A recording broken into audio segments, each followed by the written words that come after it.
Pues bienvenidos, bienvenidas a esta conferencia de Jesús Casla.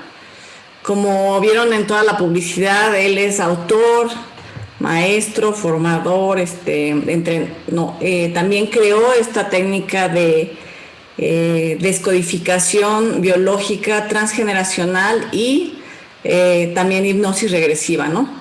¿Nos puedes explicar un poquito, Jesús, de qué se trata esta terapia o antes de empezar?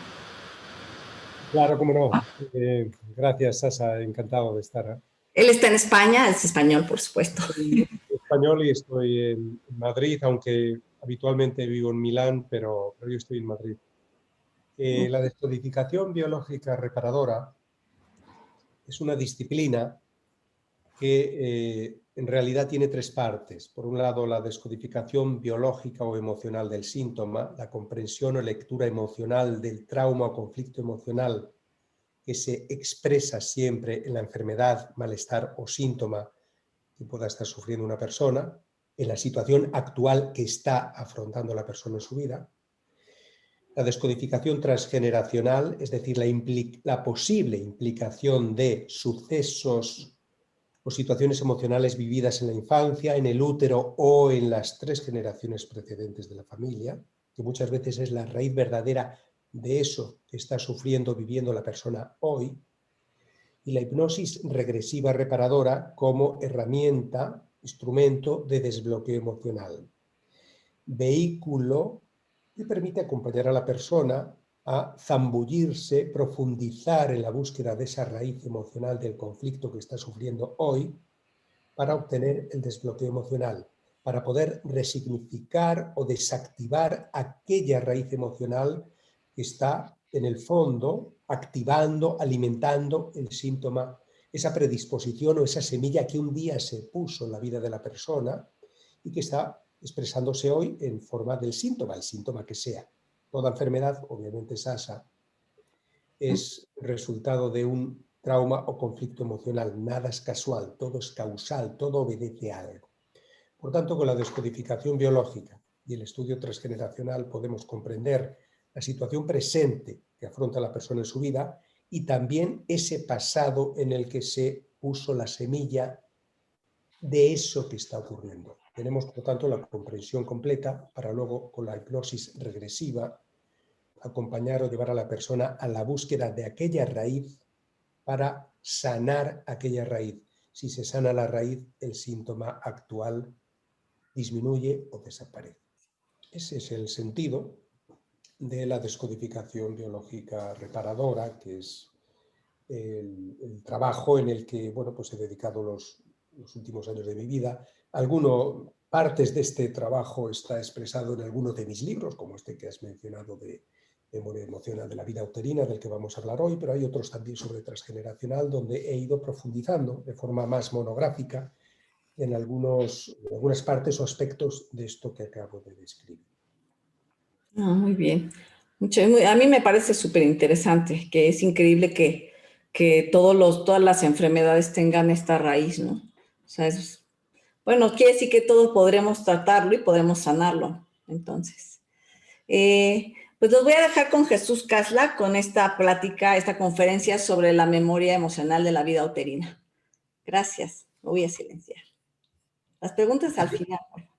Muchas gracias, Sasa. Encantado de estar contigo y con toda la comunidad Aiki hoy para compartir este tiempo hablando de la memoria emocional de la vida uterina. Decía Søren Kierkegaard que la vida solo puede ser comprendida hacia atrás, pero solo puede ser vivida hacia adelante. Por tanto, tenemos que tener siempre muy presente qué es lo que portamos en nuestro interior, de dónde venimos y cómo ese pasado puede estar de alguna manera condicionando cómo vivimos o afrontamos nuestra vida hoy e indudablemente lo que nos pueda estar ocurriendo en nuestra vida, nuestro cuerpo, nuestra salud hoy. Vamos a sentar las bases antes de profundizar en lo que es la memoria emocional de la vida y cómo esta etapa de 7, 8, 9 meses que hemos vivido todos en el útero materno, cómo esa etapa puede estar condicionando la dirección de nuestros pasos en la vida adulta. Todos tenemos una parte consciente y una parte inconsciente. La parte consciente es esa parte que indudablemente conocemos y controlamos de lo que hacemos, decimos y sentimos al cabo del día. Pero hay una parte inconsciente que maneja ni más ni menos que alrededor del 95% de lo que hacemos, decimos y sentimos al cabo del día. La parte inconsciente, esa parte de nosotros mismos sobre la que no tenemos ni control ni conocimiento. Y cuando esa parte de nosotros mismos se manifiesta de algún modo en nuestra vida, y concretamente en nuestra salud, nos lleva a la frustración de no comprender por qué ocurren ciertas cosas, por qué se repiten ciertas cosas, o por qué cosas que hasta ayer funcionaban de una manera, hoy ya no funcionan igual. En lo que atañe a la memoria emocional de la vida uterina, debemos tener en cuenta 3 aspectos sumamente importantes de cómo funciona y reacciona esa parte profunda, ese sustrato emocional, ese sustrato telúrico que es nuestro inconsciente. Esa parte de nosotros mismos, repito, sobre la que no tenemos ni control ni conocimiento. Esa parte profunda, nuestra memoria biológica, nuestra esencia animal, ancestral, tiene un propósito sagrado, que es buscar y garantizar a toda costa nuestra supervivencia. Por eso, registra y guarda memoria de todo lo que hemos vivido en la vida, desde que llegamos al útero materno hasta este mismo instante. Y lo tiene presente aquí ahora, aunque hayan transcurrido 40 años. Y tienes presente especialmente aquello que un día fue traumático. Y más aún aquello que, habiendo sido traumático, no quedó digerido o resuelto cuando tuvo lugar. Y lo tiene presente aquí ahora, repito, aunque hayan transcurrido décadas. Es decir, nuestro inconsciente es atemporal. Para nuestro inconsciente no transcurre el tiempo. La persona adulta hoy es portadora en su inconsciente de todas y cada una de las vivencias que ha tenido a lo largo de cada momento de su vida y desde luego de todos los traumas no resueltos. Por otro lado, en la primera etapa de la vida, infancia, pero también vida uterina, que es el argumento del que nos ocupamos hoy, el embrión feto tiene una conexión simbiótica, una conexión emocional plena y total con la madre.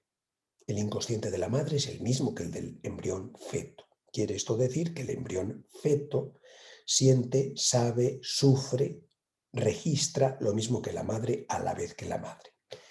Pero sin tener la experiencia de la madre como para poder suponer o interpretar adecuadamente aquello que recibe de ella, como veremos posteriormente.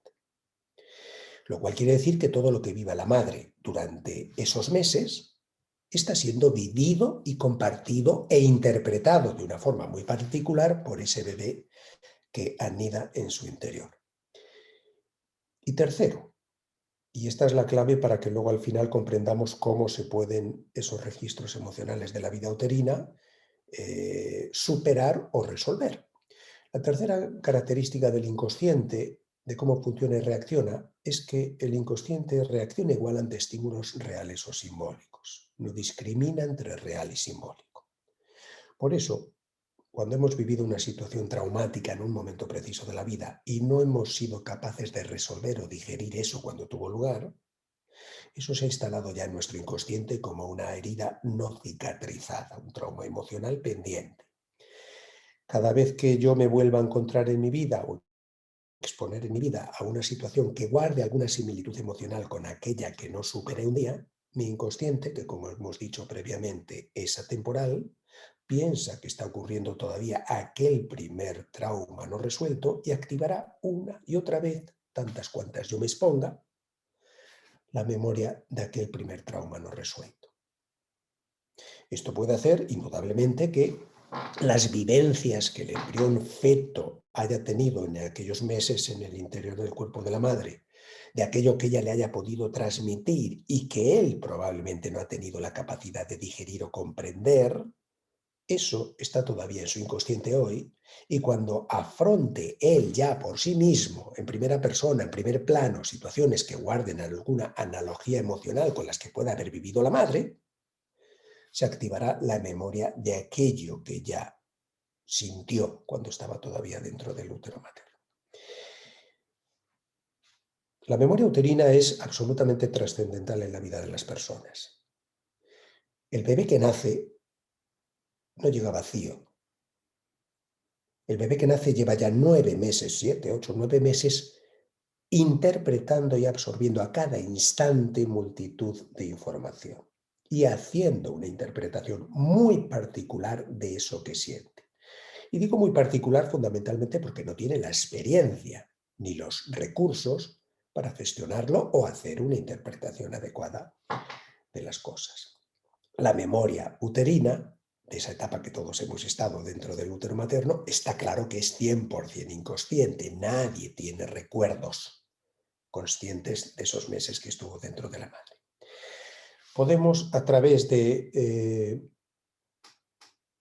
el análisis detallado de todas y cada una de las situaciones que se pueden dar en esos meses, podemos hacer una interpretación de qué huellas, qué impronta emocional ha podido dejar cada una de esas situaciones en el inconsciente del embrión feto, impronta o huellas que todavía siguen presentes probablemente en el inconsciente de la persona adulta hoy.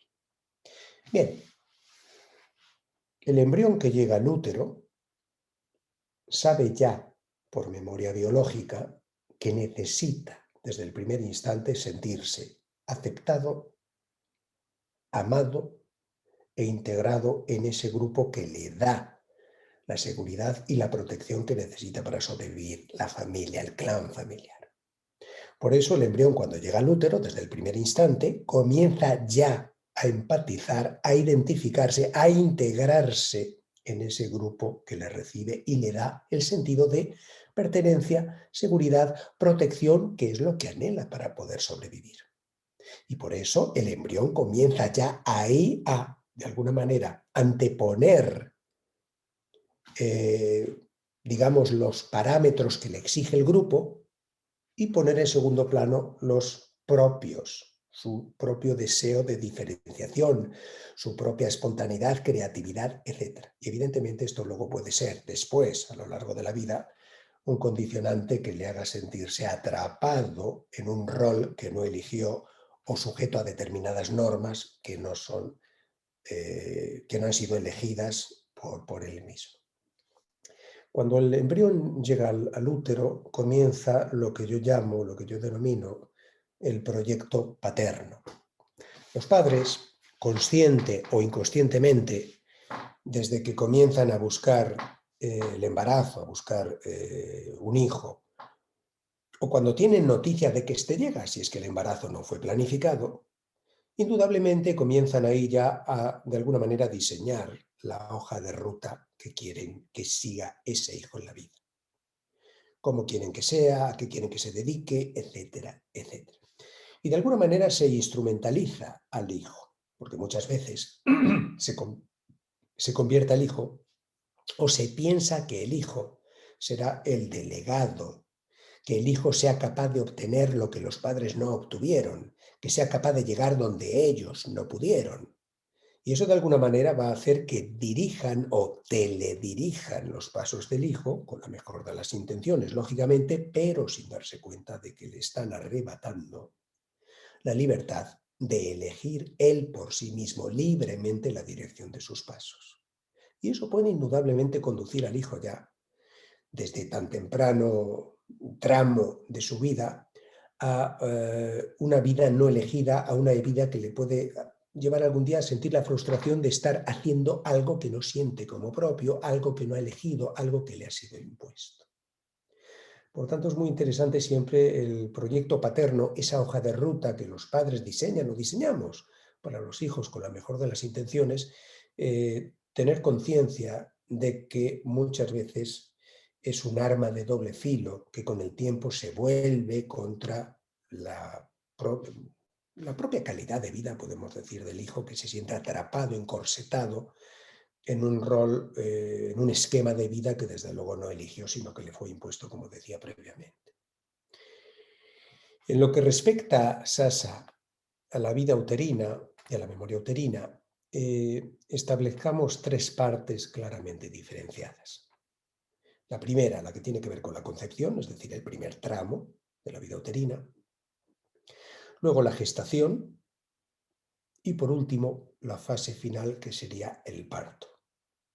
Vamos a analizar las distintas situaciones, algunas porque son infinidad, las más importantes o más habituales situaciones que se pueden dar en cada uno de esos tramos de la vida uterina, y hagamos un análisis emocional de qué repercusiones o huellas se pueden dejar en el inconsciente del embrión feto, que le pueden llegar de alguna manera a acompañar en su vida y a condicionar también en cómo la viva o la gestione. La primera circunstancia que debemos valorar en lo que concierne a la concepción es si el embrión que llega allí en ese momento ha sido planificado o no, es decir, deseado o no, buscado o no. Esto es muy distinto de que el bebé sea después amado o no. Ser amado tiene que ver con el cariño, afecto, besos y abrazos que el niño reciba después y que probablemente los va a recibir en cualquiera de los casos. Pero planificado, deseado o buscado tiene que ver con el hecho de si es resultado de un proyecto o simplemente ha llegado fruto de un incidente o de un descuido, podemos decir. Bien, repito que el embrión feto bebé sabe, siente, sufre, registra lo mismo que la madre a la vez que la madre.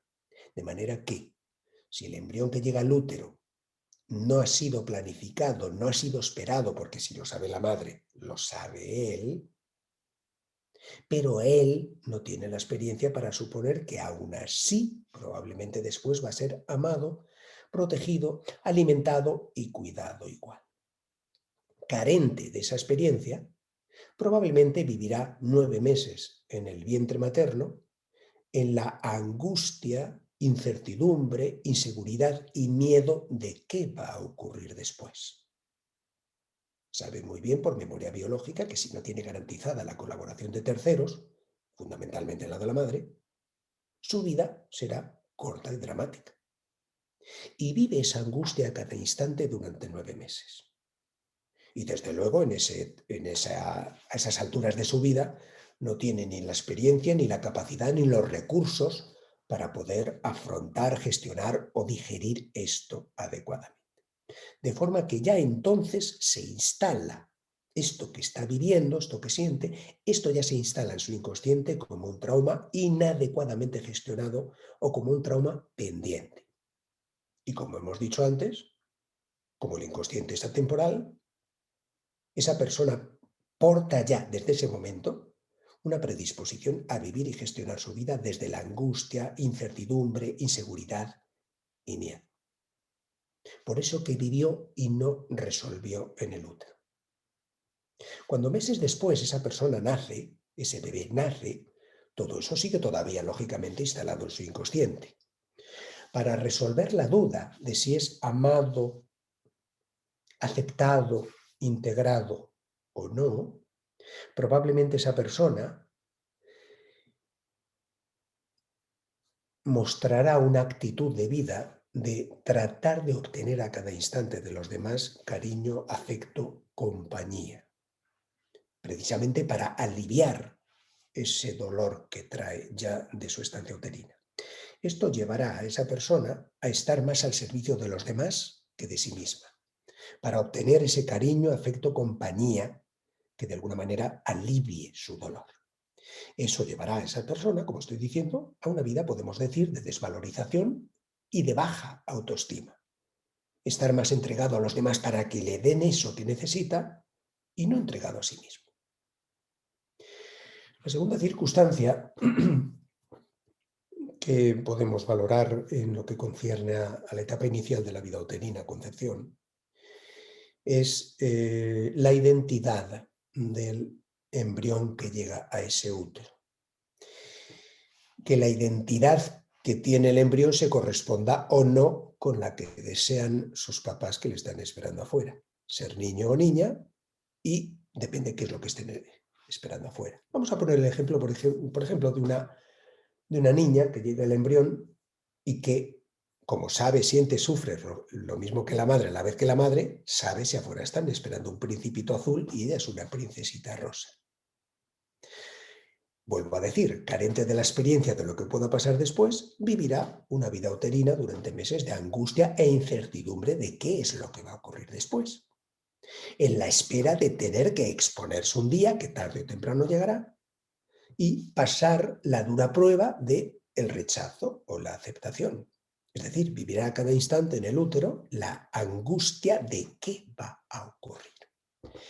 Evidentemente, ese embrión feto no puede cambiar su cuerpo. Si te esperan como niño y eres niña, no puedes cambiar tu cuerpo, pero ya tomarás algunas decisiones en el útero que te van a acompañar de por vida.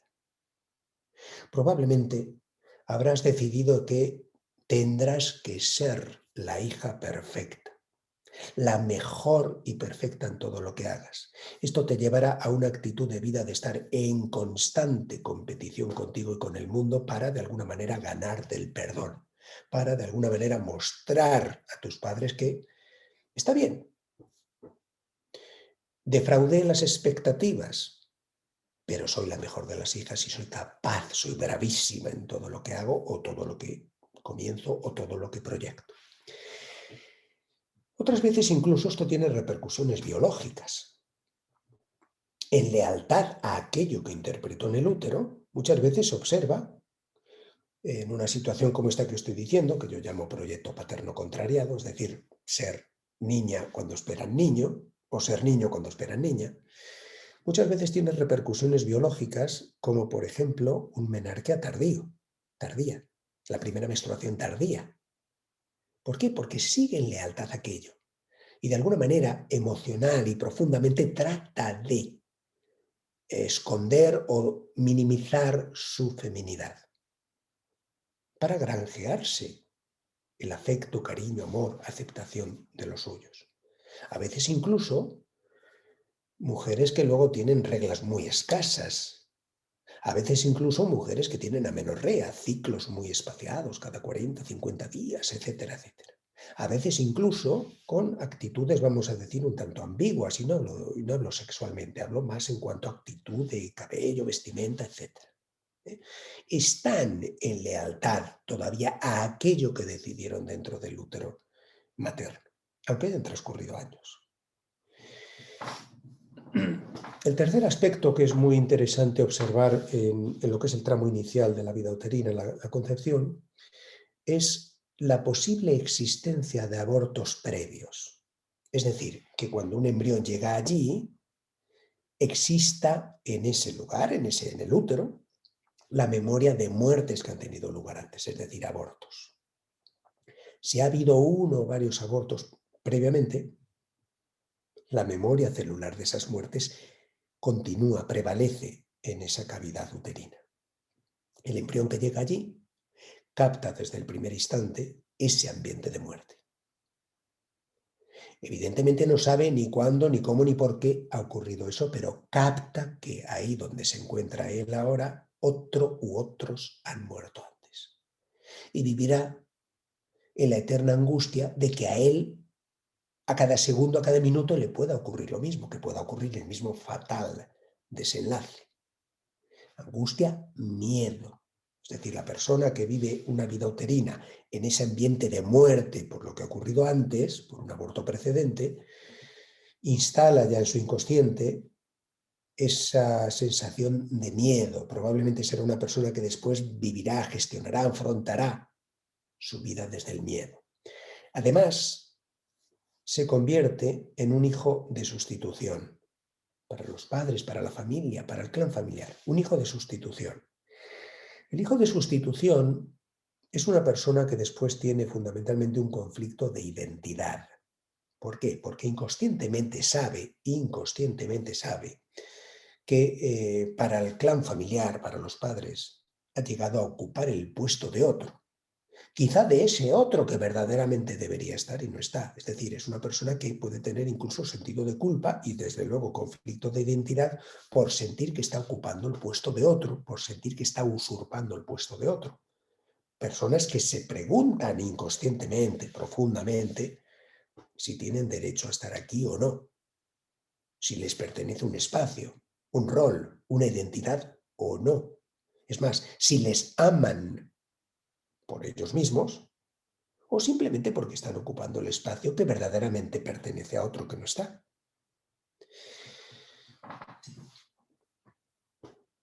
En lo que concierne a la gestación,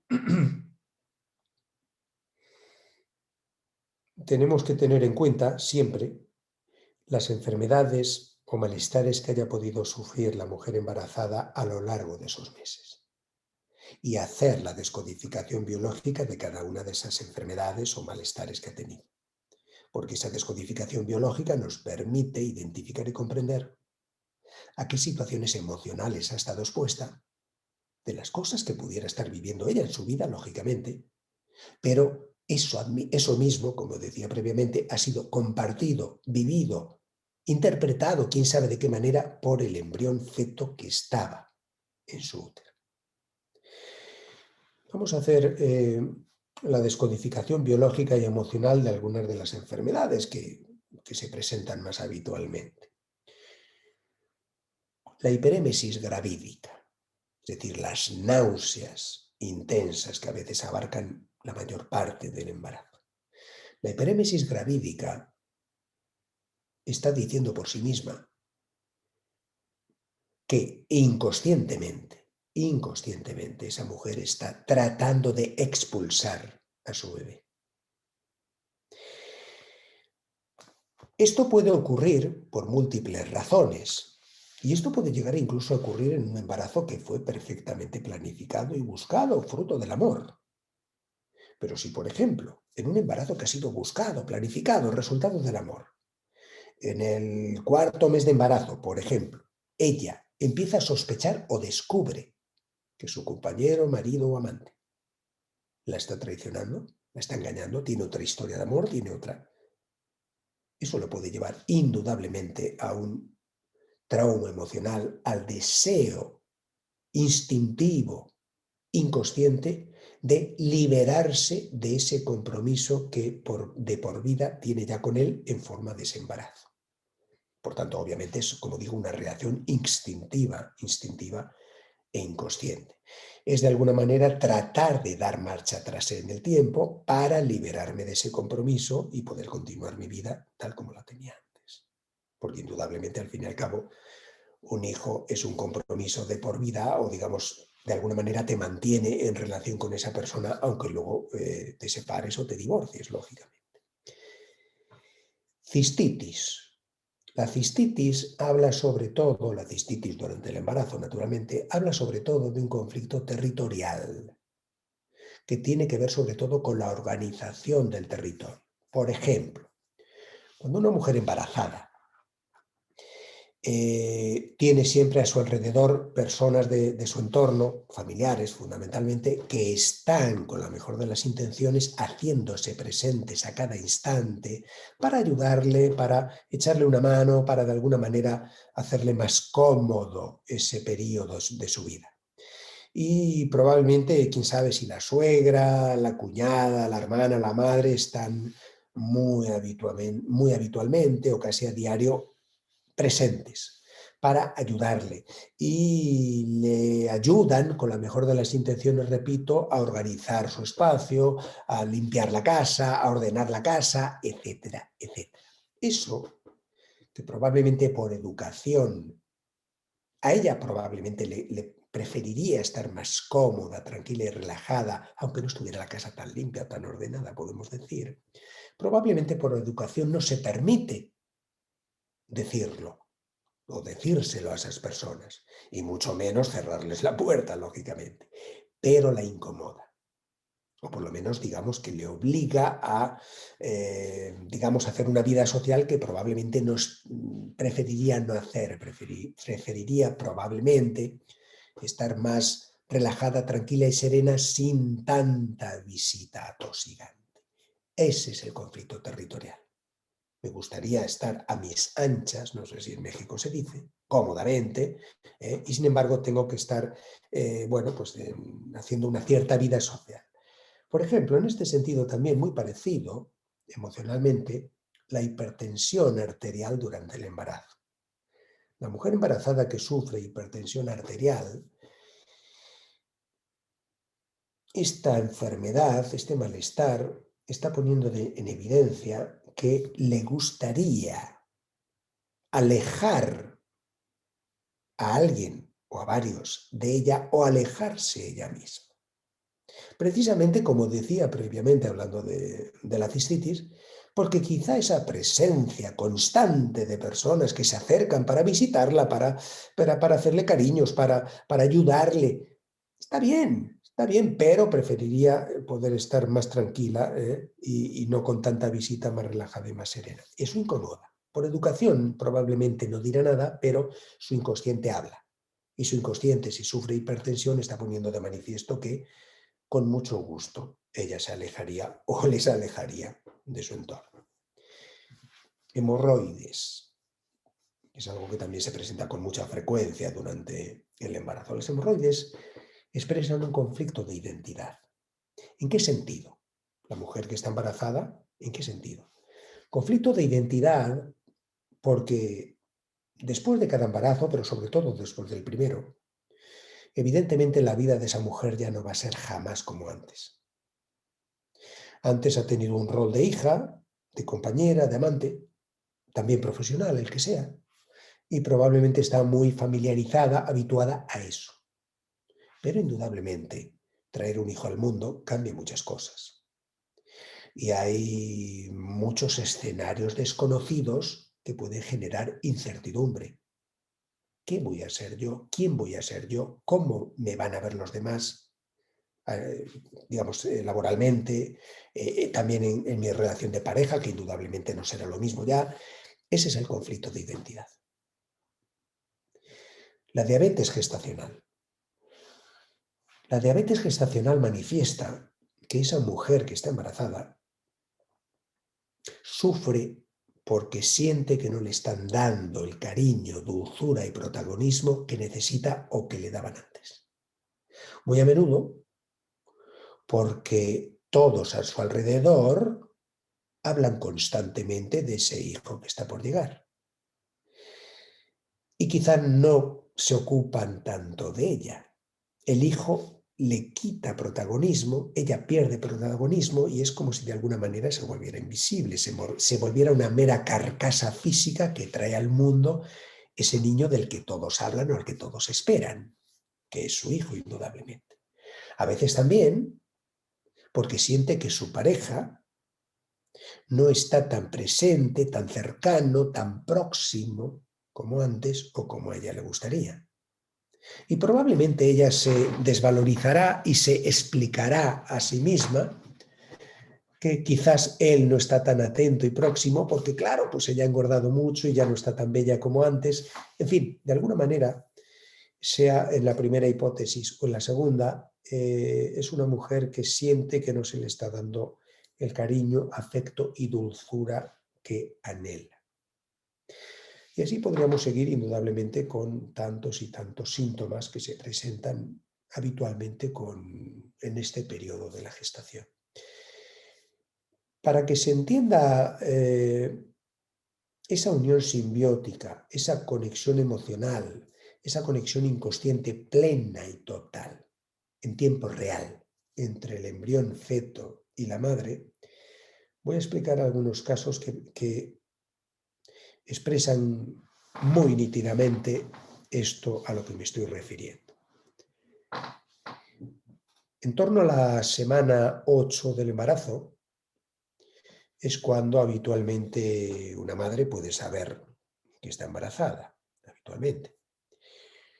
Ese momento coincide más o menos con la fusión de las dos partes de los labios. Si cuando esa mujer tiene conocimiento del embarazo, su primera reacción es de temor o miedo incluso de cuál o cómo pueda ser la reacción de su compañero, marido o amante, obviamente en el sentido de que pueda rechazar ese embarazo, eso la puede llevar a una situación de estrés e inestabilidad emocional que interrumpirá el normal proceso de fusión de las dos partes de los labios. Y esto se llamará después labio leporino. Entre la semana 21-24, en el caso de los fetos masculinos, niños, entre la semana 21-24 descienden los testículos del niño, del feto, desde la cavidad abdominal al saco escrotal. Primero uno y después el otro, no los dos a la vez.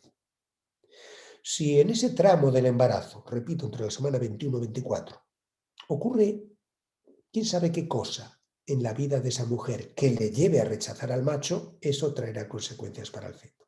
Si durante ese tramo del embarazo ella descubre o sospecha, por ejemplo, que su marido, compañero o amante la está traicionando, por ejemplo, eso la llevará indudablemente a rechazar emocionalmente a ese compañero, marido o amante.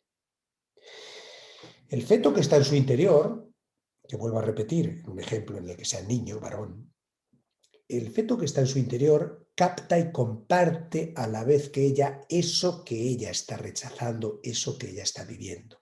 Capta el rechazo al macho y él es macho. Y él no puede permitirse la enemistad de la madre, la beligerancia de la madre, porque depende de ella, la necesita por completo. De modo que hará, quién sabe, ahora vamos a ver, hará algo para no recibir esa hostilidad de la madre. Camuflará, esconderá su masculinidad, de modo que sus testículos no descenderán para no mostrar su masculinidad frente a esa madre de la que está sintiendo que rechaza al macho, y él es macho. De modo que, si cuando el feto capta este rechazo al macho, solo ha descendido un testículo, el otro queda escondido, no termina de caer. Si cuando él descubre esto no ha descendido ninguno, ambos quedan escondidos. Y esto se llamará luego, o por lo menos aquí en España decimos testículo escondido o testículo en ascensor. ¿Okay? Un ejemplo más. Vamos a considerar que una mujer durante su embarazo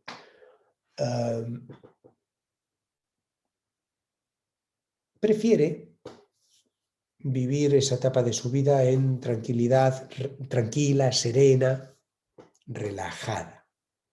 Y vamos a suponer que su compañero le pide una y otra vez tener contacto, relaciones sexuales. Bien, puede ser que ella se niegue 1, 2, 4 veces, no lo sé, pero imaginemos que a la octava vez ya acepta tener relaciones sexuales, no porque a ella le apetezca, sino para que él se quede tranquilo y la deje tranquila y en paz las próximas semanas. ¿Está bien? Mientras tiene lugar el contacto, el coito sexual, ella está rechazando eso que está ocurriendo. Y está pensando más cuándo terminará esto para quedarme tranquila y que éste me deje tranquila. Y no está disfrutando en absoluto de eso. Bien, vamos ahora al útero de esa mujer. Y vamos a imaginar que allí lo que hay es un bebé, un feto varón. El feto varón está compartiendo, sintiendo ese rechazo al macho, y él es macho, y a la vez que siente ese rechazo al macho, siente también esa especie de ariete que agrede, que ataca el falo paterno, que penetra prácticamente hasta donde él se encuentra. Y registra todo junto en un solo pack. Rechazo al macho y peligro, amenaza, agresión, agresividad. De esta secuela emocional, de eso que ha vivido, está viviendo ahí ese feto, puede prevalecer 25 años después un problema de disfunción eréctil, hipospadia, micropene, para no hacer sufrir a otras como hicieron sufrir a mi madre, para no hacer sufrir a otro como me hicieron sufrir a mí.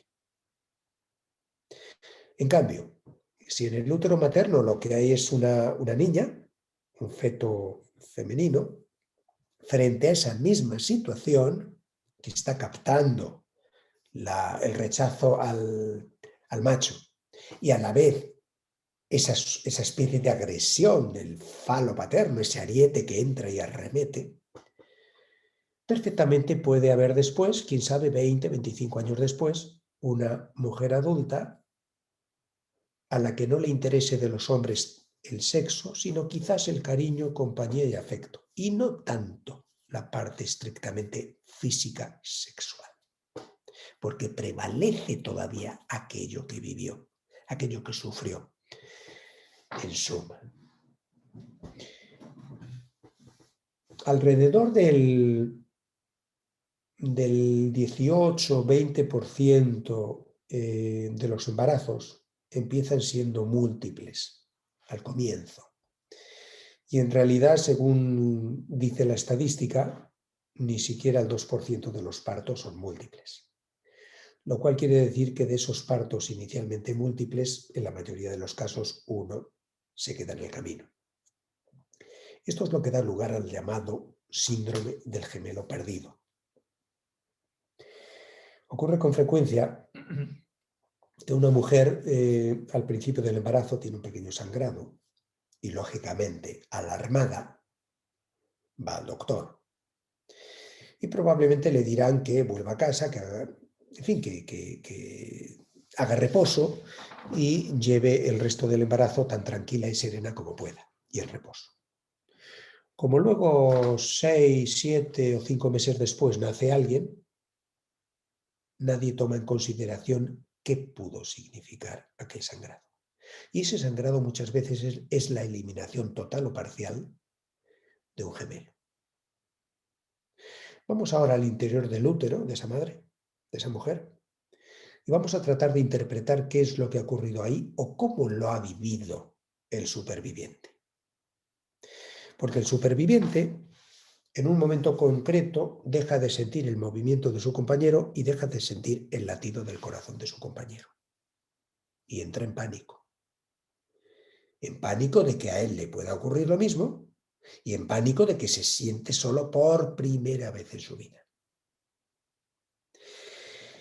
Evidentemente, esa persona no ha tenido en ese momento la capacidad, como es lógico, para comprender y mucho menos resolver esto que ha presenciado o esto que ha sentido en primer plano.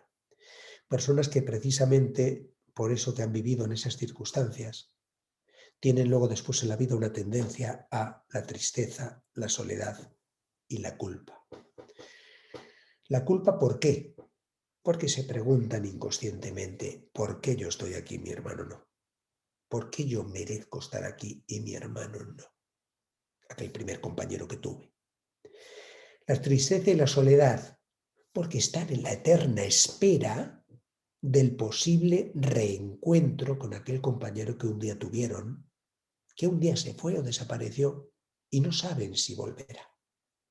Esta eterna espera llevará a estas personas a tener serios problemas para establecer relaciones estables, profundas, duraderas de pareja.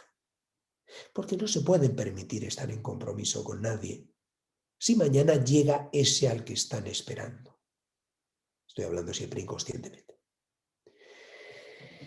Personas que por eso tienden a la soledad y tienden a, de alguna manera, autosabotearse, porque, repito, tienen dificultades para establecer relaciones de pareja o que éstas sean duraderas. Personas que incluso muchas veces llegan a flirtear con el peligro, con la muerte, a través de actividades deportivas, a través de cómo conduzcan el carro, a través de cómo manejen la moto, tantas y tantas cosas. Están en una tentativa inconsciente de ir con ese que esperan y no llega. Morir, ir con él. Personas que también en esa ausencia, en esa eterna espera y en esa ausencia del que esperan pero no llega, tienden a duplicar, ritualizar gestos y actos, comprar de 2 en 2, comer más de la cuenta. En casos extremos llegamos incluso al TOC, trastorno obsesivo compulsivo, ritualizar, repetir sin edie gestos y actos ¿Por qué? Porque están supliendo, en ausencia del otro, al otro.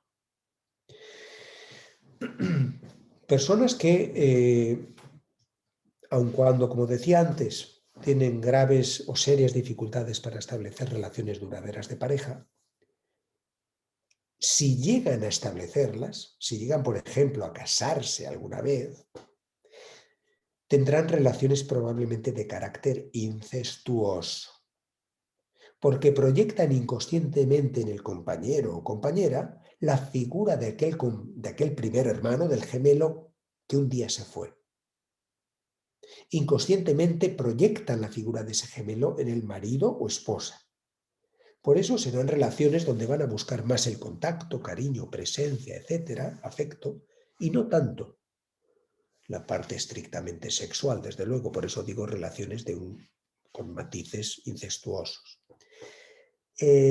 Sobre todo en el caso de las gemelas supervivientes, es decir, en el caso de mujeres, que si llegan a casarse un día o a tener una relación de pareja estable, ocurre esta proyección que estaba mencionando, pero más aún si un día llegan a tener hijos.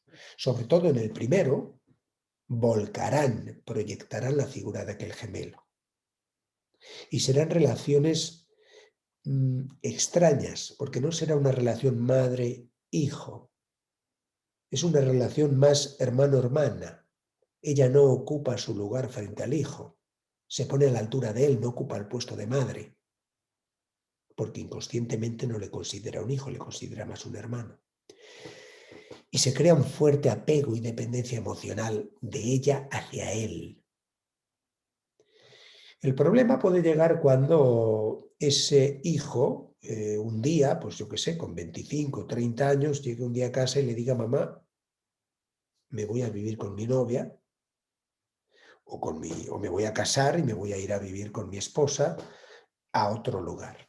Y ahí se reactiva de nuevo, muchos años después, la herida de aquella separación que ya ella vivió, sufrió en el útero cuando murió su gemelo. Como ha proyectado la figura de aquel gemelo en el hijo, cuando el hijo se aleja de ella, sufre, vuelve a sufrir otra vez la separación que ya conoció, que ya sufrió en su piel en aquel momento. En los gemelos supervivientes son personas en las que se observa con frecuencia el problema de acúfenos, tinnitus, acúfenos, es decir, problemas auditivos en uno de los lados, no en los dos, en uno. Normalmente, y esto lo he observado durante muchos años en regresiones al útero, normalmente el lado en el que estaba situado el muerto cuando dejó de sentir el latido del corazón. Cuando entra en pánico el superviviente, los acúfenos tinnitus tienen el sentido de alguna manera, proteger, obstaculizar, tapar ese silencio doloroso, ese silencio aterrador que sintió en aquel momento. Por eso los acúfenos, ese zumbido, es una especie de sordina para camuflar o disminuir ese silencio aterrador, el pánico que vivió en aquel momento. Personas que también suelen más bien manifestar problemas de piel. La piel, desde un punto de vista biológico y emocional, expresa un conflicto de separación, de no tener el contacto que un día tuviste o no tener el contacto placentero que te gustaría tener con alguien.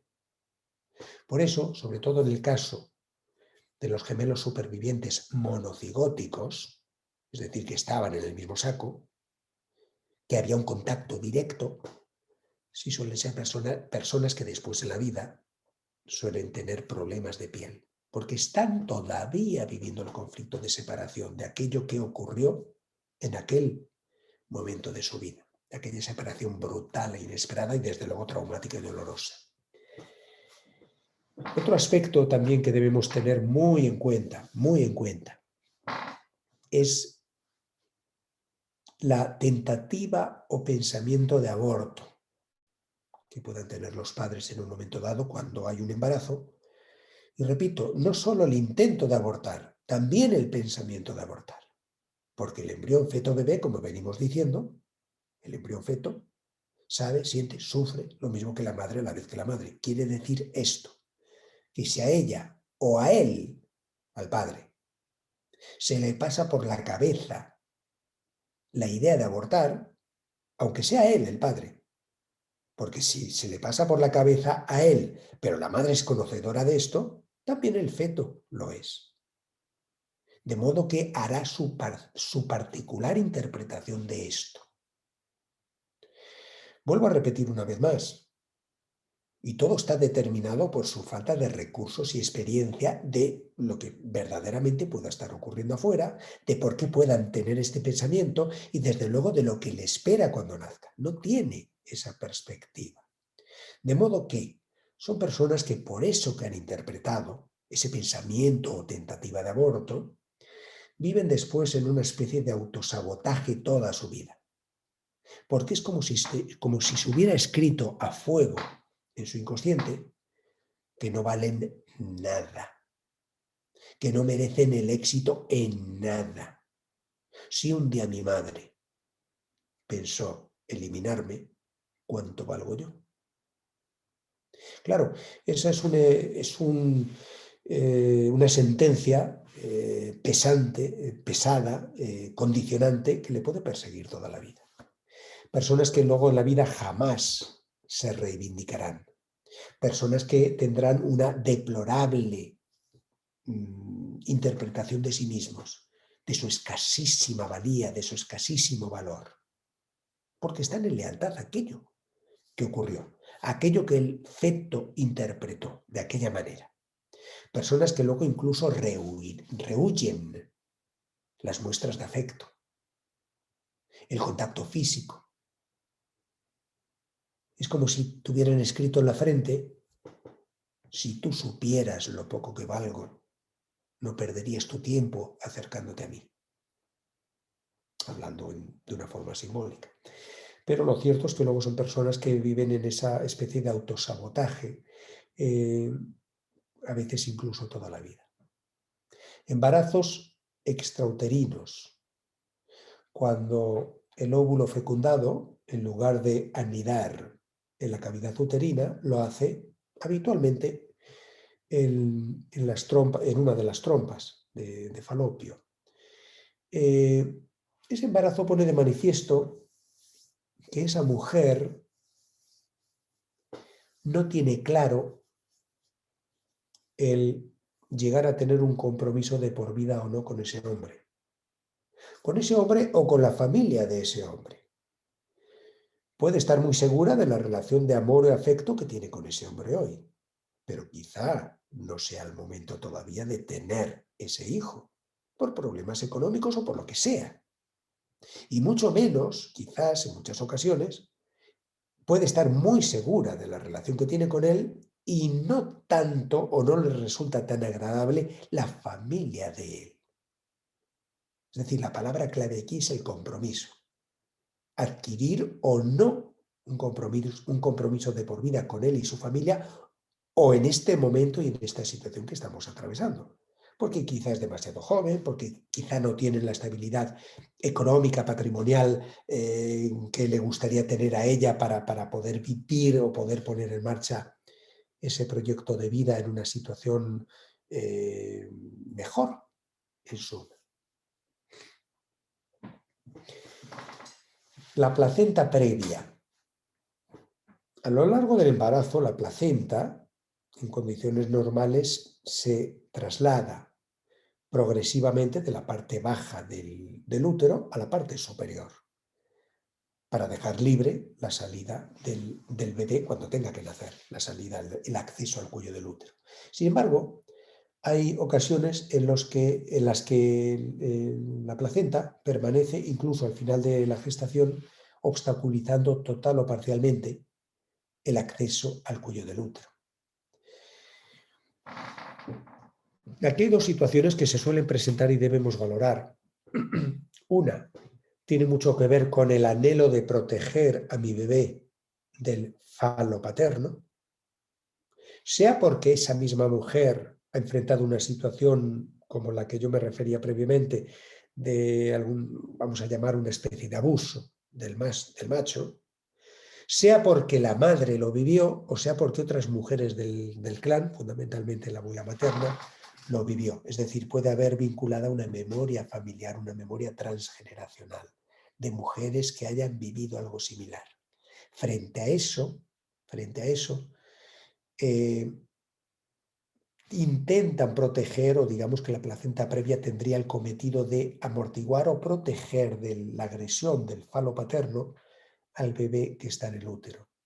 Otras veces, y también esto tiene mucho que ver con la memoria transgeneracional, es el anhelo de retener al bebé en sus entrañas para poder mantenerle más tiempo, desarrollarle más, alimentarle más y que salga más fuerte cuando nazca.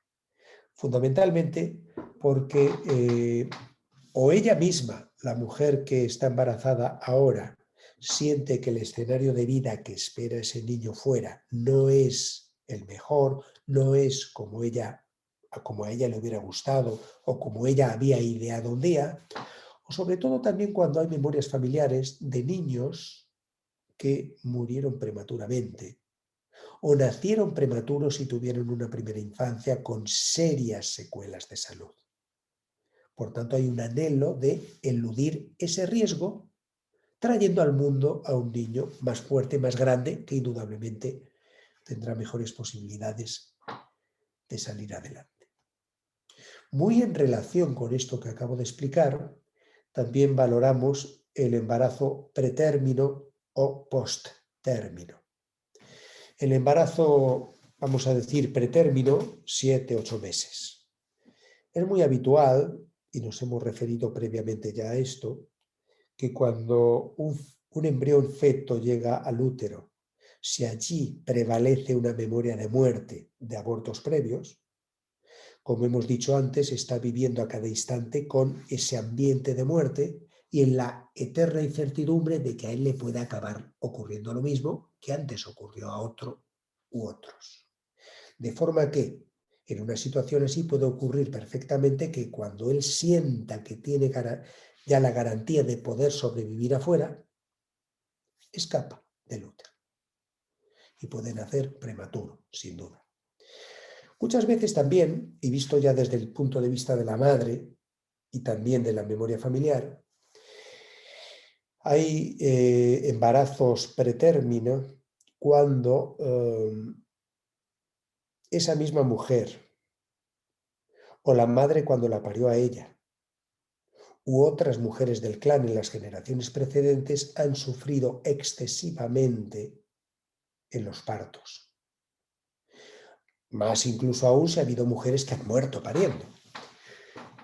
La solución, entre comillas, solución, para eludir, enfrentar ese mismo riesgo, esa misma posibilidad, es traer al mundo un hijo prematuro de menor tamaño e indudablemente la posibilidad de sufrimiento, la posibilidad de repetir esos traumas será menor.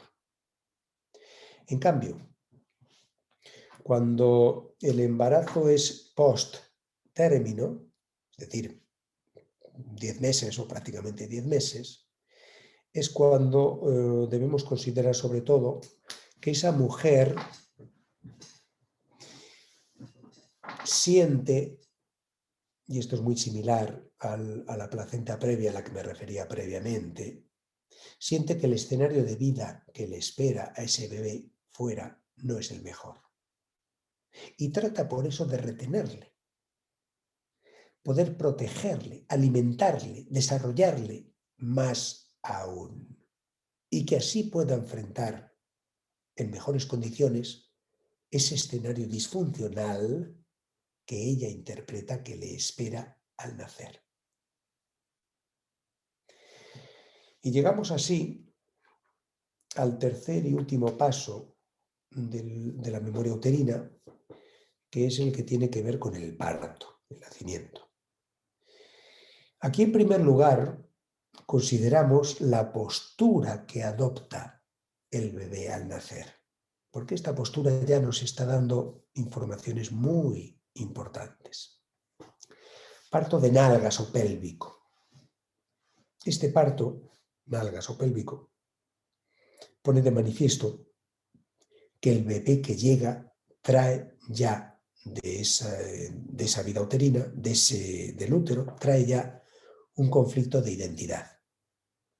La única parte del bebé recién nacido que define su identidad es la parte pélvica. La cabeza, los hombros, los brazos, las piernas, la espalda es igual, sea niño, sea niña. La única parte que le describe es la parte pélvica. El niño o niña que sale al mundo mostrando o decide mostrar esa parte en primer lugar es porque anhela ser reconocido, aceptado y amado tal como es y por sí mismo. Sea porque era un proyecto paterno contrariado, es decir, esperaban un niño pero es una niña. Sea porque es hijo de sustitución, está diciendo yo quiero, anhelo ser reconocido por mí mismo tal como soy, no como sustituto de nadie, no como el principito que queríais pero yo soy princesita. Conflicto de identidad. El parto transversal, cuando directamente el bebé se pone de lado, representa el anhelo de no salir, de no exponerse. Esto lo voy a explicar en relación también con el giro del cordón en el cuello. El giro del cordón en el cuello lo podemos leer desde la madre y desde el bebé. Desde la madre, fundamentalmente cuando en la etapa final del embarazo han ocurrido ciertas cosas que le pueden llevar a ella, y vuelvo a repetir, inconsciente e instintivamente, a eliminar al feto. Por cosas inesperadas que puedan haber ocurrido, por una pareja o una relación matrimonial que ha fracasado y es una situación que no había previsto meses antes, lógicamente, el anhelo de eliminarle, de liberarse de esa, entre comillas, de esa carga y poder continuar su vida en mejores condiciones, sin ese, entre comillas, vuelvo a decir, sin ese lastre. Desde el bebé, el anhelo de eliminarse. Y aquí vuelvo de nuevo al parto transversal y al giro del cordón. Si leemos parto transversal y giro del cordón en el cuello desde el hijo, hay claramente, como estoy diciendo, un anhelo de no salir en el caso del transversal y un anhelo de eliminarse en el caso del giro del cordón en el cuello. Muchas veces pura y simplemente porque siente que lo que le espera afuera no es absolutamente favorable, al contrario. Y a veces de una forma incluso mucho más concreta. Voy a poner un ejemplo. Si la madre, durante la gestación, tiene la certeza o la sospecha de que ese hijo que llega no es o no sea del marido, de su compañero, si ella tiene la sospecha o la certeza, también el bebé tiene la sospecha o la certeza. Pero a diferencia de ella, el feto no sabe si será delatado por ella o no, no lo sabe. No sabe si algún día la mamá le delatará y por tanto se tendrá que exponer al rechazo, beligerancia, hostilidad del marido. Por tanto, frente a esa incertidumbre y en una situación tan concreta como esta que acabo de describir, que sería un ejemplo simplemente, el feto puede tomar la decisión de no afrontar eso, de no exponerse a eso, de eliminarse o directamente eliminarse, giro del cordón, vuelta del cordón, o no exponerse, que sería el parto transversal. La dificultad respiratoria, sobre todo en los partos donde el feto pasa demasiado tiempo en el canal de parto y acaba habiendo una dificultad respiratoria o puede incluso llegar a nacer cianótico. De ese tipo de partos suele prevalecer, y a veces de por vida, una actitud de rechazo o de rabia hacia la madre. Porque el feto ha interpretado en ese momento que la madre ha estado ausente, que la madre no le ha colaborado, no le ha ayudado. Precisamente en el primer y más delicado momento de su vida, atravesar el canal de parto. El primer esfuerzo de la vida, el primer momento delicado de su vida, y no la ha sentido, no ha sentido la colaboración de ella. Y eso, como digo, puede dejar una secuela, una huella de rabia hacia ella por eso que ha ocurrido. Cuando el bebé nace,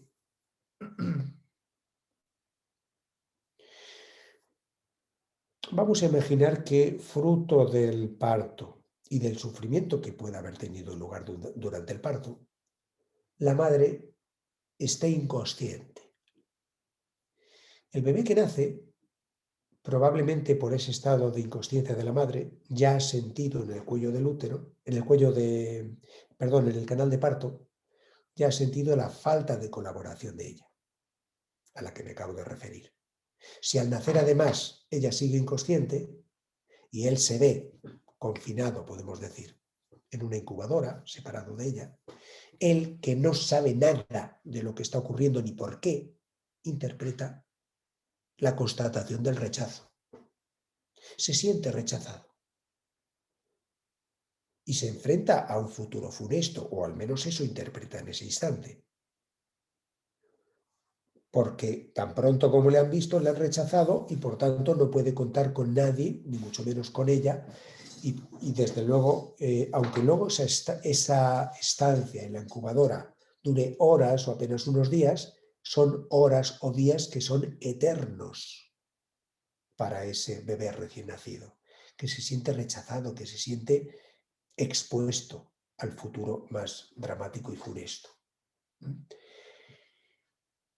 Otra circunstancia que debemos considerar, porque es muy frecuente, además, en los partos y en la secuela emocional que dejan, es cuando se ayuda a nacer a un niño.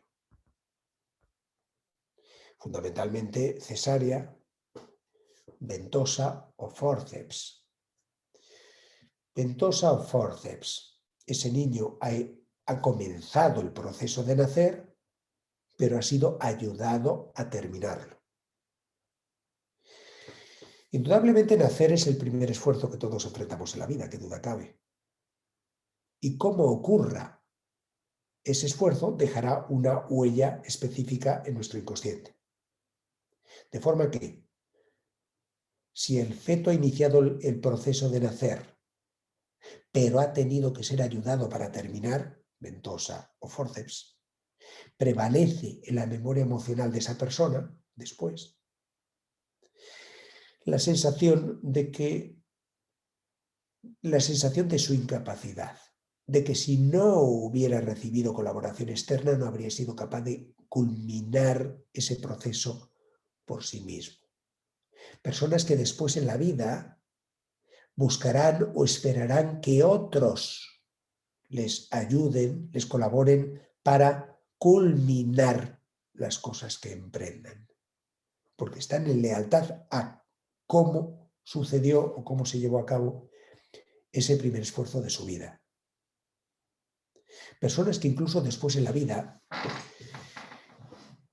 muestran una especie de desconexión emocional con sus propias emociones, una especie de ausencia de frialdad.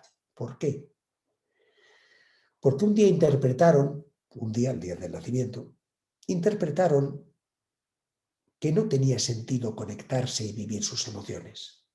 Porque ya aquel día alguien, sin pedir permiso, obviamente, les jaló, como se dice en México, les agarró, les arrastró y les sacó de ese medio en el que estaban. Por tanto, si eso ocurrió una vez, puede volver a ocurrir más veces. ¿Qué sentido tiene entonces que yo me conecte y viva mis emociones si en cualquier momento, inesperadamente, otro puede tomar el control de mí, sobre mí, y sacarme de ese estado? Personas que precisamente por esto, control, sufrirán especialmente después en la vida cada vez que sientan que otros les quieren controlar, que otros quieren decidir por ellos o quieren dirigir sus pasos, porque ya enfrentaron ese control ajeno, externo, en el momento del parto, cuando les jalaron y les forzaron a nacer. Y los partos por cesárea. Claro, la persona que ha nacido por cesárea ni siquiera ha tenido la opción o la confirmación de su propia valía. No ha tenido que atravesar ni total ni parcialmente el canal del parto. Le sacaron de ahí por otro camino. Por tanto, carece de esa experiencia. No tuvo ni tendrá jamás la constatación de su capacidad.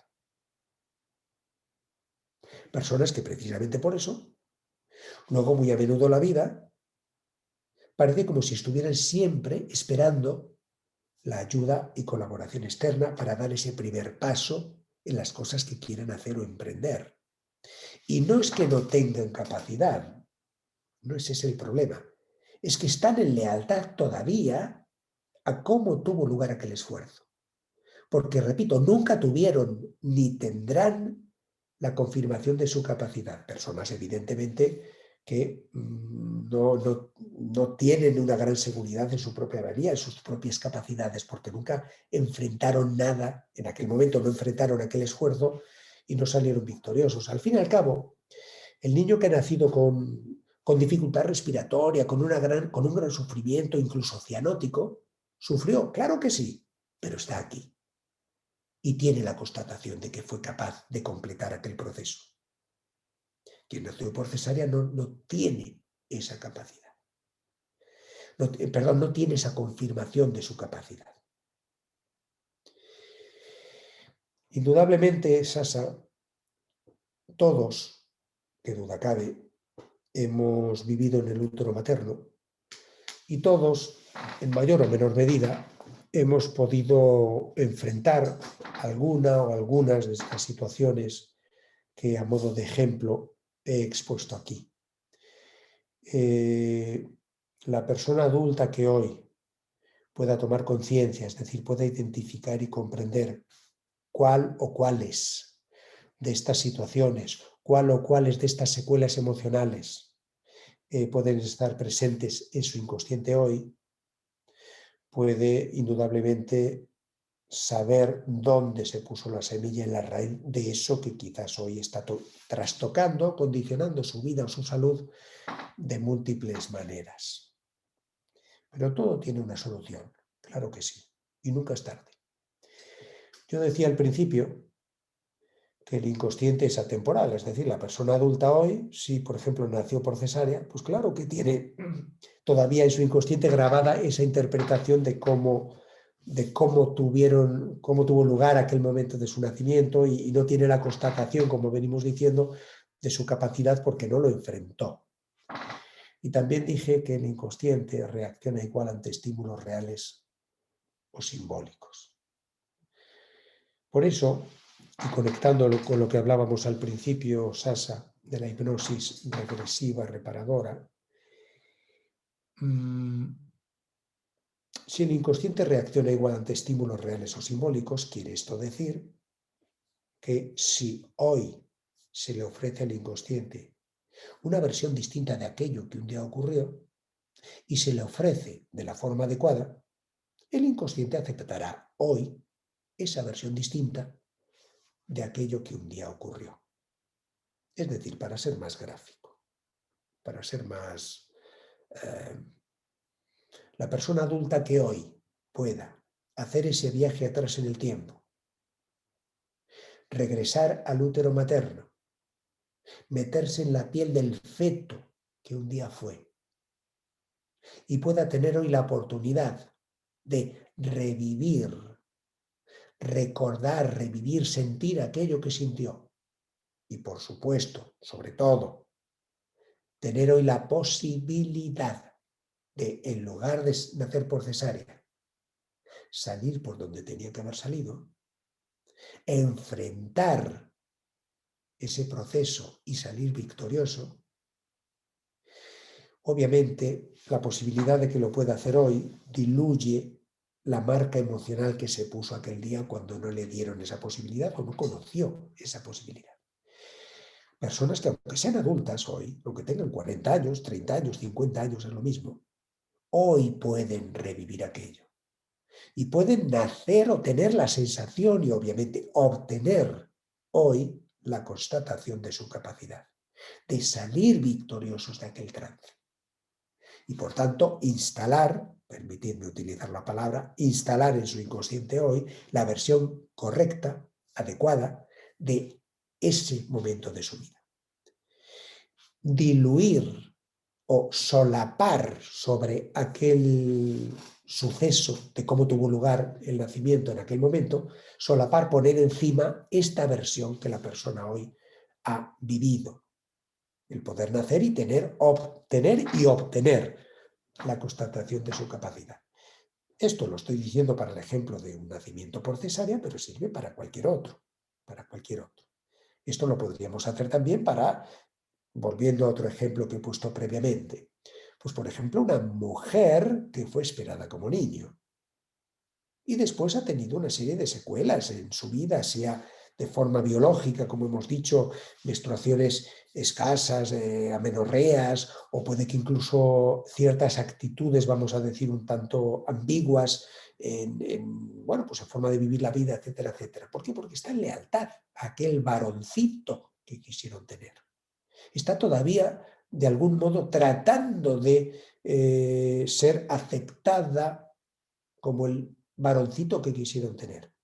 Evidentemente, esto puede ser muy frustrante para ella en muchos aspectos de su vida, pero todo eso, como digo, Sasa, se puede siempre resignificar, se puede revivir, afrontar de nuevo y llevar allí al útero, en este caso, las capacidades, recursos, experiencias que el feto no tuvo, pero sí tiene hoy la persona adulta. Son precisamente estos recursos, capacidades, experiencias de la persona adulta hoy las que, si las llevamos a aquel momento, sirven para resignificar en su inconsciente aquella vieja versión condicionante de lo que ocurrió, reescribir su historia. Ha sido un placer. Si hay alguna pregunta, con mucho Sí, gusto. por favor. Bueno, quiero platicarles que Jesús escribió ya 3 libros.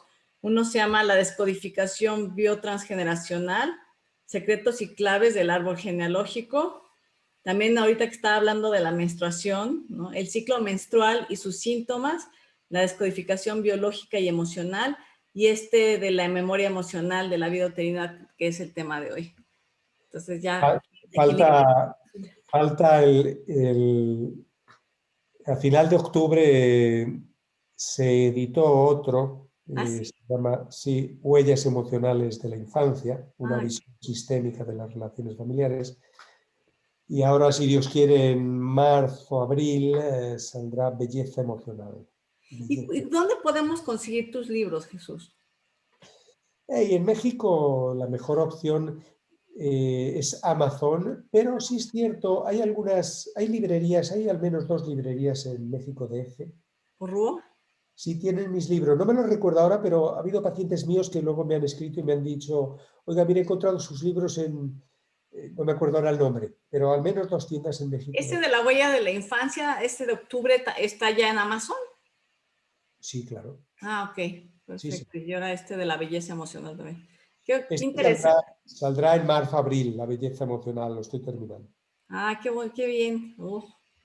Pues ya estamos, yo ya estoy aplicada, Paco. El de la infancia, ese me gustaría, y el de la belleza emocional. Aquí hay unas preguntas. Muy bien. Eh, Pregunta Carlos que ¿qué implicación emocional tiene una incompatibilidad sanguínea materno-fetal al tercer día del nacimiento? Él es médico, por cierto. La incompatibilidad sanguínea, hablamos siempre desde desde un punto de vista emocional, que es al que me vengo refiriendo en todo momento. La incompatibilidad sanguínea tiene que ver sobre todo con, y algo de esto, a algo de esto me he referido también cuando hablé del embarazo extrauterino, con, vamos a decir, el desacuerdo que pueda tener esa mujer en dar un miembro a esa familia política, la familia de él, con la que probablemente no se siente bien o no se siente aceptada o se siente rechazada. Es decir, puede haber desde luego una relación sincera y verdadera con su pareja, lo cual no quiere decir que sea lo mismo con la familia de él. Si ella no se siente aceptada o no se siente valorada o se siente rechazada directamente por esa otra familia, eso puede llevarle a la incompatibilidad sentimental. Por lo menos en la percepción que hacemos, en la lectura que hacemos emocional. Gracias. Aquí hay hay varias preguntas, de hecho. Dice que su hija llora cada vez que se ríen y eso lo hace desde bebé. ¿Se debe a algo que vivió en su útero? Solo con esa información es muy aventurado poder, poder decir sí o no. Obviamente habría que conocer más detalles, ¿no? Para poder ver si eso verdaderamente tiene Una relación. un uterino o no. Ok, Ileana pregunta, estoy embarazada, estoy en la semana 31, este embarazo ha sido deseado y todo ha transcurrido en armonía. ¿Qué líneas de pensamiento o ejercicios puedo hacer para romper con lealtades inconscientes que tenga? ¿Con lealtades se refiere familiares, transgeneracionales? Ileana, Entiendo que sí. es que no la veo aquí. Claro, si se refiere a memorias transgeneracionales, es decir, memorias procedentes del inconsciente familiar, de lo que se haya vivido en las generaciones precedentes, 3, 4 generaciones precedentes, está claro que su hijo, aunque todavía no ha nacido, ya es miembro del clan familiar desde que llegó al útero. Y estará recibiendo ese flujo emocional de la madre desde que llegó al útero hasta ahora, hasta este mismo instante, lógicamente. Pero la memoria familiar o la memoria transgeneracional no la transmite solo la madre. Hay un concepto que manejamos en transgeneracional, la sincronía transgeneracional, que es la que determina con quiénes y cómo pueda estar vinculada una persona. Es decir, ese niño o niña que espera la persona que está haciendo la pregunta puede tener vínculos transgeneracionales con otras personas de la familia, del clan, incluso de generaciones precedentes, lógicamente. Y por tanto, expuesto a, sobre todo, los traumas no resueltos que hayan podido dejar pendientes esas personas. Indudablemente, y esto es algo que yo lo hago casi a diario con mis pacientes, siempre es aconsejable que tan pronto como nazca el bebé, esa madre pueda hacer un trabajo emocional de liberación transgeneracional. No solo por ella, sino también por su bebé. Porque el bebé en el útero y luego también durante la primera infancia, como es lógico, sigue teniendo esa conexión emocional plena con ella, para bien y para mal. Es decir, para mal porque todo lo que ella sufra le es transmitido al bebé, pero también todo lo que ella libere o desbloquee de ella misma o de la memoria familiar de la cual también ella es partícipe, también ese desbloqueo redunda en beneficio de su bebé. ¿Sí? Que creo que era este el sentido de la pregunta, si he comprendido bien. Dice Carla, ¿qué relación tienen las alergias con la vida en útero y de qué manera se puede cicatrizar esas heridas para sanar lo físico? Las alergias, me has dicho. Uh-huh. Bueno, las alergias en principio no son memorias uterinas. Ah. Las alergias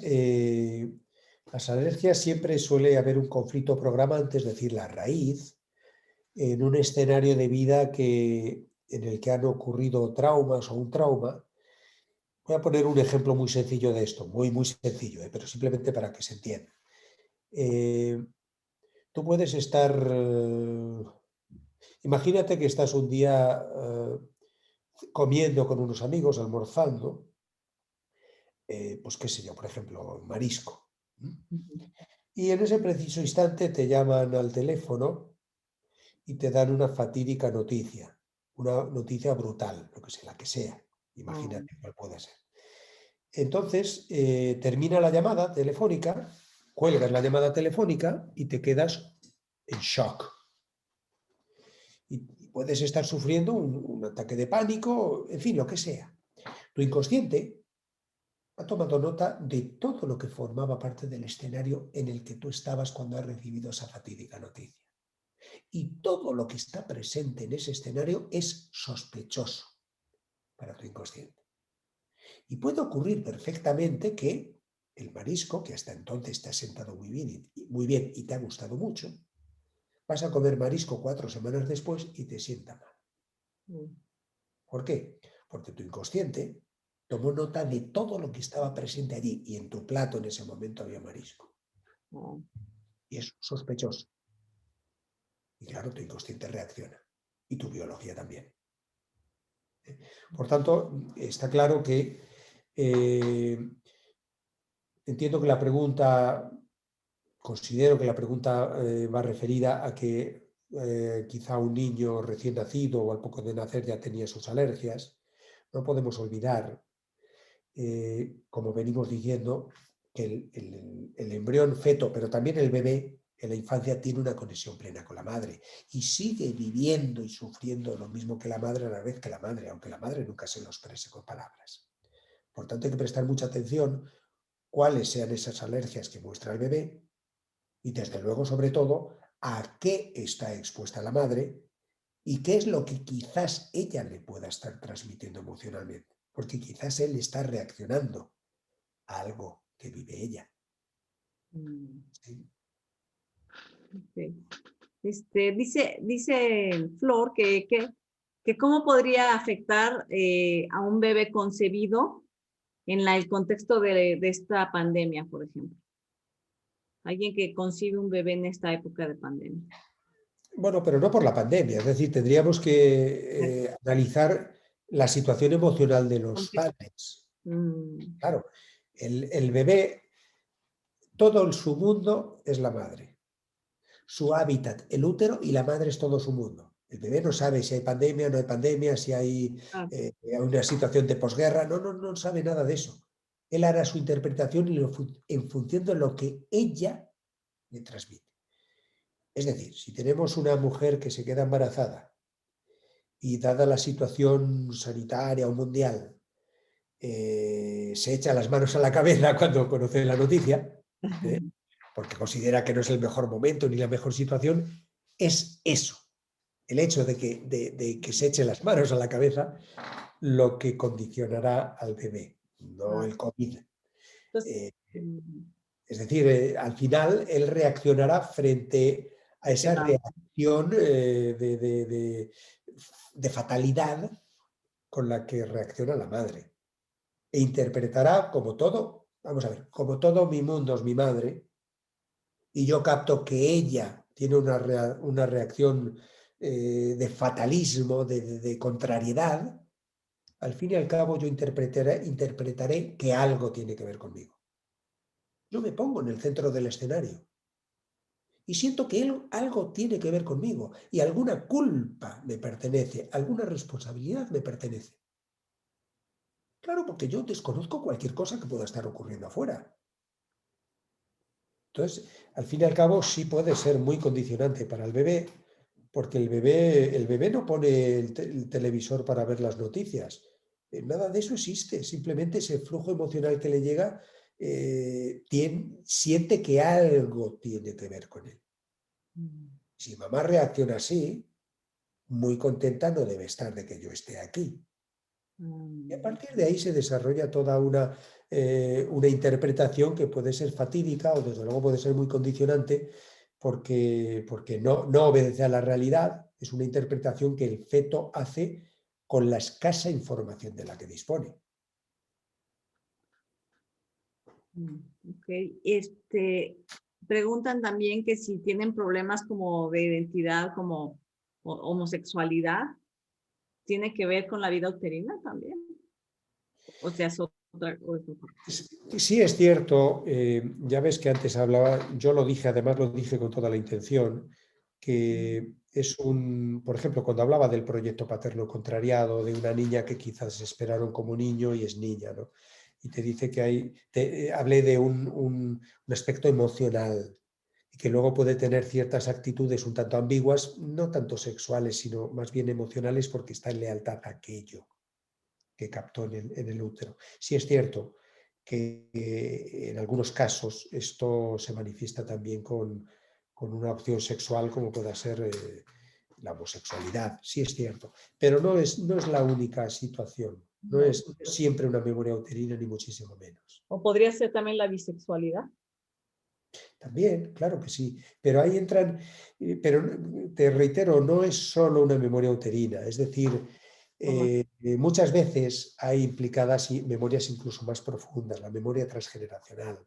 Cuando, por ejemplo, no sé, por poner un ejemplo, solo un ejemplo, pues ha habido mujeres en el clan familiar, la madre, abuelas, bisabuelas o tías, etcétera, que sistemáticamente han sido maltratadas o abusadas, violadas por sus parejas. ¿eh? Y eso sí puede tener un influjo muy condicionante en este sentido en los varones que lleguen ahí después. O en las mujeres que lleguen ahí después y que no quieran saber nada del macho o de los machos. Por ejemplo, cuando hemos hablado antes de qué puede ocurrir en la sexualidad del hijo o hija, si esa madre fue abusada sexualmente por su pareja durante la gestación, ¿te lo recuerdas? Eso sí puede tener ya efecto en cómo viva su sexualidad el niño o la niña, frente a aquella agresión, abuso y rechazo que captaron de la madre cuando ellos estaban en el útero. Claro que sí. Hay una pregunta aquí de Enrique que dice que le cuesta trabajo entender cómo un feto puede tener tanta capacidad de raciocinio, es decir, saber si es bueno o malo.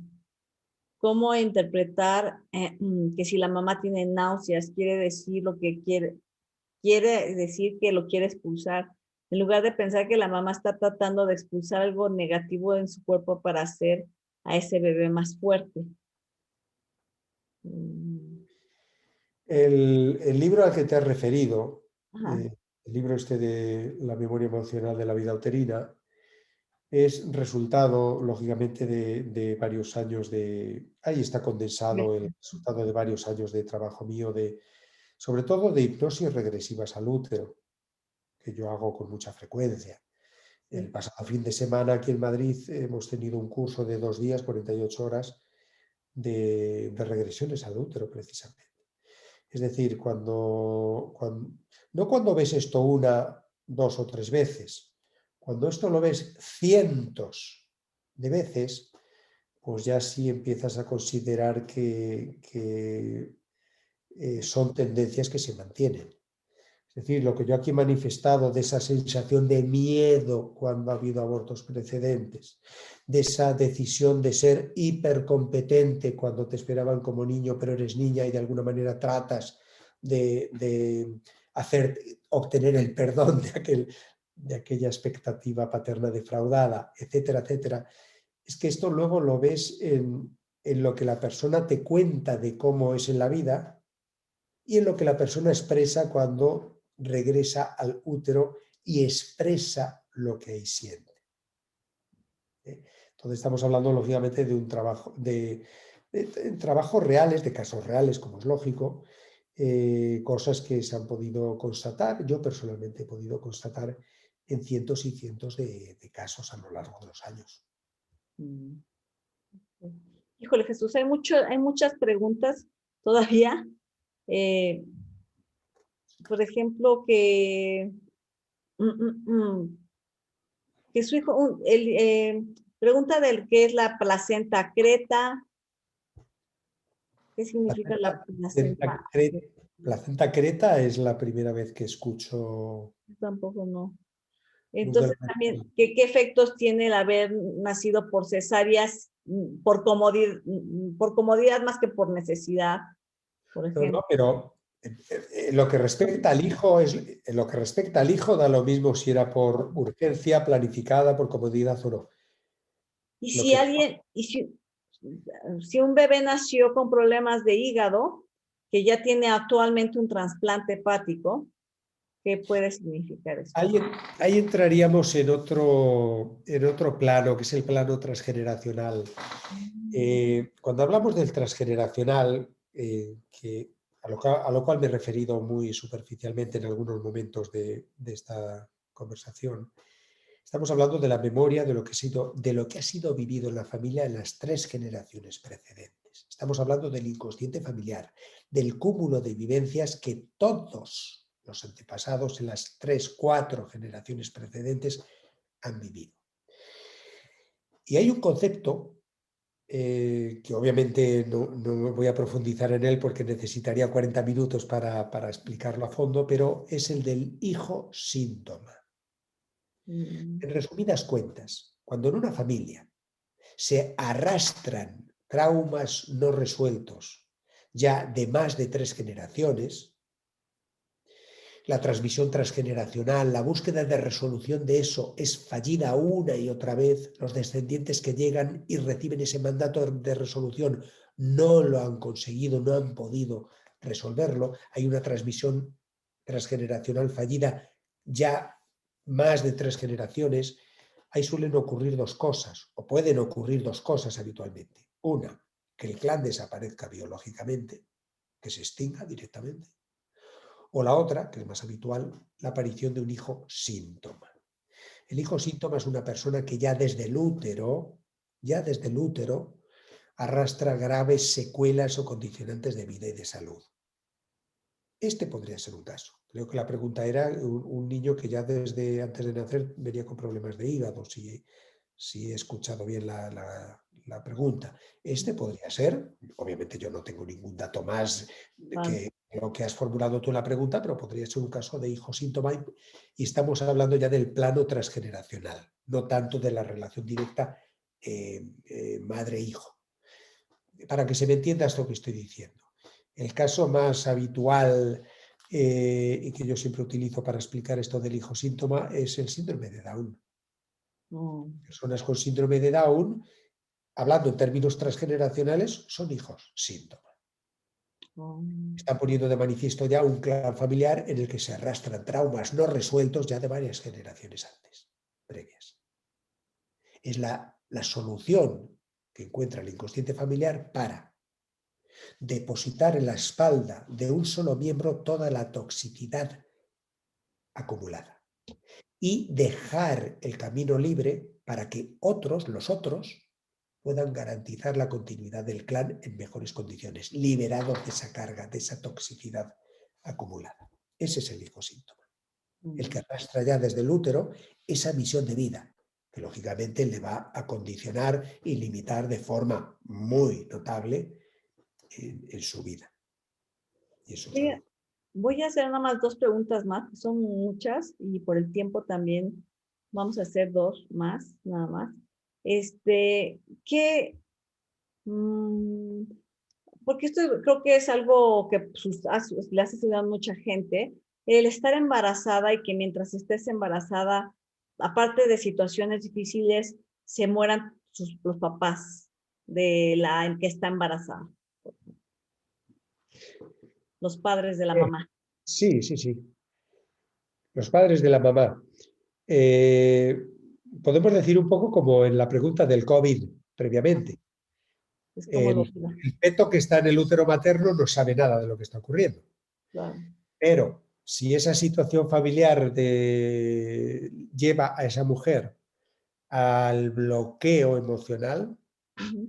a sentirse, bueno, de duelo, de luto, al bloqueo emocional, él que está dentro de ella, que no sabe nada de eso, probablemente interpretará distancia, frialdad, ausencia o no estará a la altura de lo que ella espera de él. Y por eso ella se comporta así, distante, fría, ausente. Además, incluso después de nacer, porque esto se ve también con frecuencia, cuando tú naces y llegas a una familia que está de luto, que está bloqueada, que el escenario no es el adecuado para que tú esperes o solicites sonrisas, cariños y abrazos, porque están todos sumergidos en el dolor, eso de alguna manera te hace interpretar que has llegado en el momento inadecuado. De alguna manera te hace comprender que tu lugar no es estar en el centro del escenario familiar, que tu lugar es estar en última fila y pasar desapercibido. Y jamás reivindicarte, jamás solicitar cariños, abrazos, besos, estar con las alas plegadas. Esto es una consideración que es importante, que las mujeres que están embarazadas lo tengan muy presente. Si durante el embarazo ocurre algo por el estilo, una pérdida familiar, etcétera, que no olviden, obviamente el dolor de la pérdida es ineludible, pero que no olviden que el estado emocional que estén viviendo lo comparte el bebé que llevan en su interior.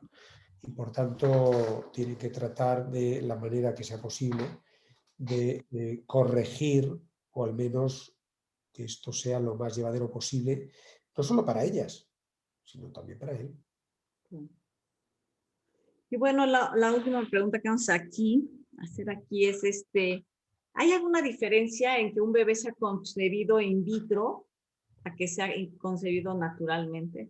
Ah, claro, por supuesto que sí. Y dentro de ser in vitro, habría que considerar también si es con esperma y óvulos de los padres o no. Ah, claro. Pero bueno, vamos a poner al margen ya de si es con esperma y óvulos donados o no.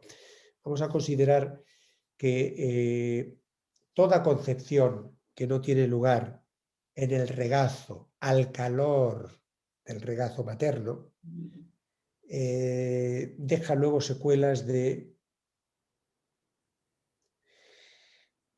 alguna manera como de no estar a la altura, o de no ser merecedor, o de no ser verdaderamente amado o tanto. Está claro que un embarazo que se ha gestado en un laboratorio es un embarazo buscado, claro que sí, eso es clarísimo. Pero si no ocurrió donde tenía que ocurrir, por algo será, o al menos algo así se interpreta para sí mismo el embrión. Con lo cual, sobre todo, lo que se suele observar después es personas que es como si tuvieran la sensación de no haber estado a la altura. Personas que después luego en la vida tienen la tendencia a estar constantemente pidiendo la constatación a los demás, a los que están a su alrededor, de si les quieren, de si les aman, de si les... porque necesitan recordarse y sentir esas palabras una y otra vez. Porque no fueron concebidos donde debieron. Es una secuela que se observa. Muy bien. Jesús, están preguntando dónde, hay que hay muchas preguntas de cómo descodificar o cómo sanar estos heridas emocionales en útero. Sí. ¿Podemos dar tu correo para que se comuniquen directo Claro, contigo? Para terapias con él claro, naturalmente. para resolver estas situaciones. Naturalmente. Vamos a estar compartiendo entonces con ustedes. Quien le interese, por favor, contacte a IQ Wellness Center para que demos el correo de Jesús y ustedes puedan contactarlo directamente. Lo que les quería compartir, primero que nada, bueno, vamos a compartir con ustedes que él va a estar dando cursos sobre todos estos temas. ¿Me ponen la publicidad, por favor? ¿Sí? El primer módulo es del 27 al 28, 27 y 28 de febrero, que es la transmisión transgeneracional. Es la formación de descodificación biológica reparadora con él. ¿Esto es solamente para terapeutas, Jesús, o cualquier persona que le interese puede tomarlo? No, cualquier persona, cualquier persona. No es un requisito ser terapeuta, ¿no? Ok, perfecto. Para quien quiera, Son 8 módulos. Este es el primero. Nosotros en IQ Wellness Center estaremos compartiendo la información de cada módulo. Para quien esté interesado, nosotros vamos a poder ayudarlos con la información y para que puedan tomar estos módulos, estos cursos. Al final, creo que el módulo 8 es sobre... Les voy a leer los módulos para que lo puedan saber, para quien le interese. Ya. El módulo 1 es la transmisión transgeneracional, el módulo 2 es la memoria emocional de la vida, el número 3, las huellas de la primera infancia, el 4, las leyes biológicas, órganos y tejidos del endodermo, el módulo 5, órganos y tejidos del mesodermo, el módulo 6, órganos y tejidos del ectodermo, constelaciones esquizofrénicas, el módulo 7, hipnosis y desbloqueo emocional, y el número 8, regresiones al útero, a la infancia y a vidas pasadas. Para quien le interese, vamos a estar de todas maneras recordando cuáles y las fechas en Nike para que estén pendientes, y cualquier información estamos para servir y nos pueden escribir o nos pueden llamar. ¿De acuerdo? Pues quiero agradecerte muchísimo, Jesús. Fue una conferencia muy interesante. Pues todos ahora sí que pasamos por ahí y podremos entender quizás algunas cosas que nos suceden ahora. Y bueno, y si no, pues escarbarle más con los papás a ver qué pasó en ese embarazo, que nos pudiera dar más idea, ¿verdad? Claro que sí. Bueno, ha sido para mí un enorme placer. Te agradezco mucho, Sasa, también a toda la comunidad Aiki. Y bueno, estamos siempre aquí presentes a disposición. La distancia no existe. Ya no existe, así es. Muchas gracias. Y de verdad es un honor haberte tenido aquí y nos encantó. A mí me encantó, no sé. Y creo que la gente está muy, muy agradecida por lo que estoy viendo en el chat, por toda esta información. Y bueno, cualquier informe, vamos a estar compartiendo su correo electrónico, su teléfono y, bueno, toda la información sobre sus módulos, su curso. Gracias, gracias, Jesús. Estamos en comunicación. Hasta pronto. Hasta pronto. Hasta pronto. Gracias. Gracias a todos por estar. Bye, gracias, Carlos, a todos. Bye, Berito.